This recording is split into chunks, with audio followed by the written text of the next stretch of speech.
Okey, Assalamualaikum warahmatullahi wabarakatuh. Hari ini Ustazah akan menerangkan berkenaan dengan hadis iaitu sayangi pemimpin kita. Tajuk ini di dalam buku teks pada muka surat 38, 39 dan 40. So awak boleh rujuk buku teks ya.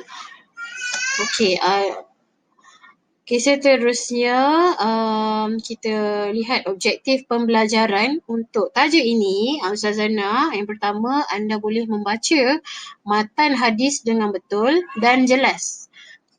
Okey, seterusnya menyatakan tuntutan yang terdapat di dalam hadis dan yang ketiga menyatakan maksud pemimpin dengan tepat.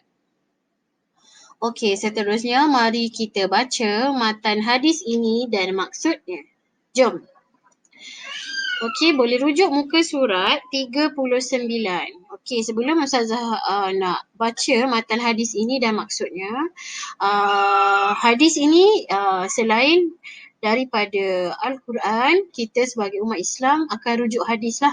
Hadis ni ialah perkataan, perbuatan ataupun apa-apa sahaja yang disandarkan kepada Rasulullah Sallallahu Alaihi Wasallam. Jadi sebelum dalam hadis ni untuk kita kenal pasti dia ada macam an Abdullah ibnu Umar anin Nabiyyu radhiyallahu qala, dia ada dia punya periwayat dia. Dia punya apa, kalau kita belajar lagi secara dalam berkenaan hadis ni, dia memang dia ada perawi dia lah, dia ada panjang lagi ceritanya. So sekadar untuk pengetahuan kita sebagai umat Islam, kita rujuk Al-Quran, kita rujuk hadis dan ijtima' para ulama'. Okay, so yang ni hadis berkenaan dengan pemimpin. Kita yang lain boleh dengar Ustazah baca dan cuba ikutlah . Okay, mari baca hadis ini bersama-sama. Okay, an Abdullah ibnu Umar radhiyallahu anhu anna Nabiyya sallallahu alaihi wasallam qala as-sam'u wa ta'atu 'ala al-mar'il muslimi fima ahabba wa kariha ma lam yu'mar bima'siyatin fa iza umira bima'siyatin fala sam'a wa la ta'ata. Okey, maksudnya daripada Abdullah bin Umar radhiyallahu anhu bahawa Rasulullah sallallahu alaihi wasallam telah bersabda, wajib atas seorang Muslim untuk mendengar dan mentaati kepada pemimpin dalam perkara yang dia suka dan benci selagi dia tidak diperintahkan melakukan maksiat. Okey, apabila diperintahkan melakukan maksiat, maka tiada kewajipan untuk mendengar dan mentaatinya. Okey, seterusnya dalam hadis yang Ustazah baru baca sahaja sebentar tadi, dia menyatakan ada beberapa tuntutan lah. Yang pertama, kita wajib mendengar dan mentaati arahan pemimpin selagi tidak diperintahkan melakukan maksiat. Dan yang kedua, tidak wajib untuk mentaati pemimpin jika arahan bercanggah dengan tuntutan Islam. Pemimpin ni bahasa mudahnya ialah ketua lah. Kejap lagi kita akan tengok maksud pemimpin. Bahasa mudahnya ialah ketua. Selagi mana ketua, orang di atas kita memberikan arahan yang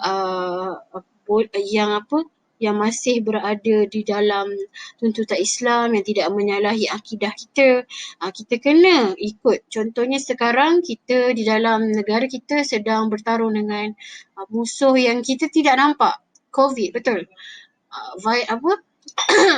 Varian-varian baru yang muncul sekarang ni memerlukan kita ini duduk di rumah. So pemimpin Malaysia, pemimpin negara kita suruh kita duduk di rumah. Dan pesanan dia, nasihat dia adalah bertepatan dengan keadaan sekarang. Walaupun ada beberapa negara sekarang dah bebas daripada COVID, dah tak perlu pakai mask, dah boleh berhimpun. Tapi satu hari nanti kita pun akan jadi seperti mereka juga, akan ikut seperti mereka juga jika kita mengikut dan mendengar serta mentaati arahan daripada pemimpin. Jadi tak wajib untuk kita ikut pemimpin kalau arahan yang dikeluarkan adalah bercanggah dengan tuntutan Islam. Betul?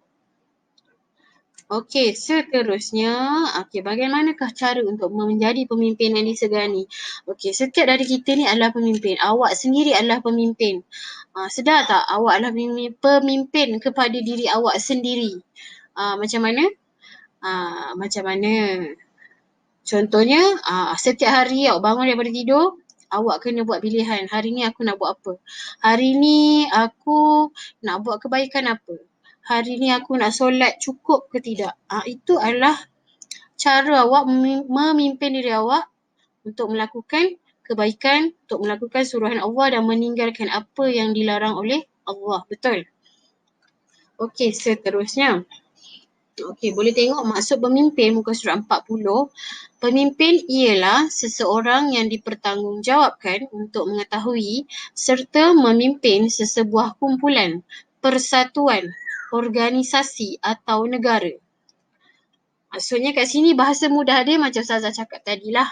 Ketua, awak di sekolah, ketua di sekolah adalah guru besar, guru-guru, betul? Ataupun di kalangan anak murid, pengawas sekolah, pengawas pusat sumber. Okey, ataupun lebih kecil dalam kelas lah. Pemimpin tertinggi adalah guru kelas. Betul, guru kelas akan memimpin awak, membimbing awak. Dan ketua kelas, itulah ketua di kalangan murid-murid di dalam kelas lah. Contohnya di 5 Yellow, ketua kelas siapa? Penolong ketua kelas siapa? Dua orang ni akan bertanggungjawab menjaga kelas awak dan menjadi ketua dan pemimpin di dalam kelas tersebut.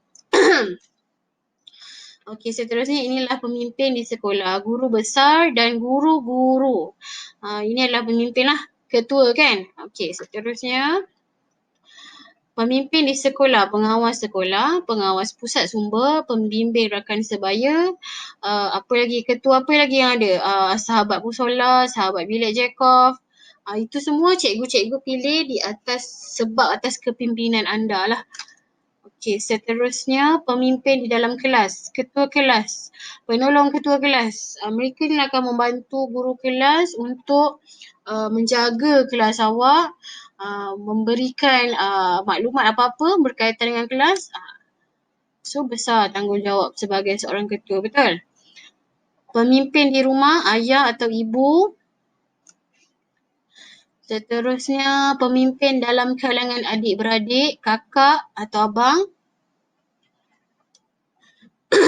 Contoh ada 4 orang adik-beradik. So yang paling sulung adalah ketua lah. Yang membantu adik-adik awak, awak sebagai anak sulung, jaga adik-adik awak, betul? Okay, seterusnya pemimpin di atas diri awak sendiri ialah anda sendiri. Seperti yang saya cakap lah, kalau awak tak pimpin diri awak, siapa lagi yang akan memimpin diri awak sendiri, betul?